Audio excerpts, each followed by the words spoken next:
கதையின் தலைப்பு வெற்றியின் கடைசி படி.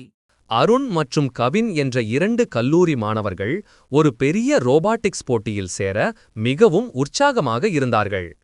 அவர்கள் தங்கள் ரோபோவை உருவாக்க பல மணி நேரம் செலவிட்டார்கள். ஆனால் அது தொடர்ந்து தோல்வியுற்றது. இது கவினை மனச்சோர்வடையச் செய்தது. இது எங்களுக்கு சாத்தியமற்றது என்று கவின் பெருமூச்சு விட்டுவிட விரும்பினார். ஆனால் அருண் தொடர்ந்து வேலை செய்தார்.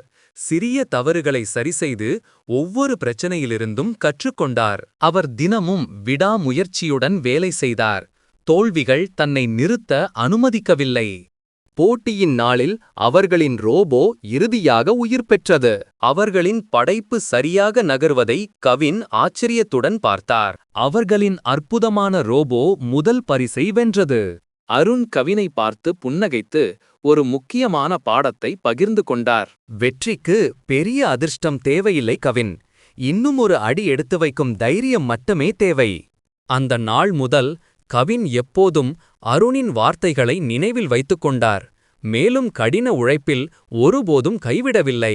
இந்த கதையில் நாம் கற்றுக்கொள்ளும் விஷயம் என்னவென்றால், கைவிட வேண்டும் என்று தோன்றும் அந்த இறுதி நொடிக்கு அடுத்துதான் வெற்றி இருக்கும்.